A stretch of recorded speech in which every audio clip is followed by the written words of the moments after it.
it is Lots of leg room. Lot of leg room. He's a tall guy. He doesn't even have the seat all the way back. First car we purchased, unfortunately we totaled out 2 weeks after, but it didn't have the blind spot detection, which this one does, and I'm happy we ended up getting this upgrade. It gives us the comfort, safety comfort while driving.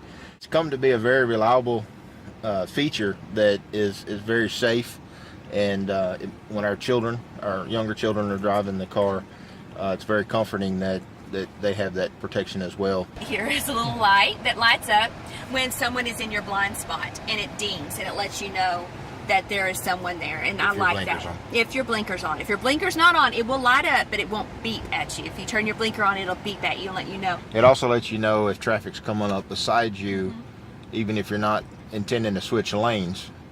Those will light up. The sound, the beep won't go off, but those will light up to let you know someone is coming on your oncoming traffic, depending on what side the traffic is on. As far as the features on the inside, you know, it's got your cruise control. It's got all your stuff here on the dash for cruise. You can go through and look at your different things here. Average miles per gallon, which is 32.4, and that was a lot of stop and go traffic driving and town driving. The other day on the last trip up here, I filled up, and all highway I actually got 42 miles to the gallon on the way up here, so I was very impressed with the miles per gallon.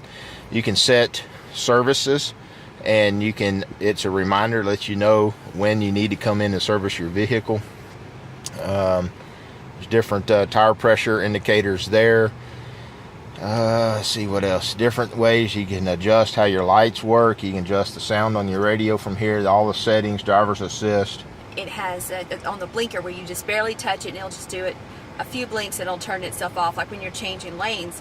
It's really neat because you can adjust how many blinks you want it to do, anywhere from 1 to 7 blinks. So I thought that was really neat because like in our Jeep, for instance, it doesn't do that. It shuts off too soon, and it drives me insane. Hands-free phone device here, plus radio, so you can control your radio here through your different channels, your different stations, as well as satellite, FM, AM, and CD, USB, auxiliary, things of that nature. Air conditioner's pretty close in range. I'm sitting far back. I'm a tall guy. I've got plenty of leg room. As you can see, this is the most leg room I've ever had in a sedan vehicle. It's very roomy there. It's a very comfortable car on long trips. The mirror itself has auto darkening, home link as well. Another thing that I really like are the mirrors. These mirrors are really neat. I'm gonna roll down the window just so you can see it a little bit better. But one thing this mirror does is when you go into reverse, see how it points down? It'll point down so you can see the ground a little bit better. So you're able to see what you're not able to see on the camera. That's something I thought was really interesting, is, you know, when that happened, when it tilted down and I could see the ground when I was backing up, I thought that was just really cool. So that's one of my favorite features.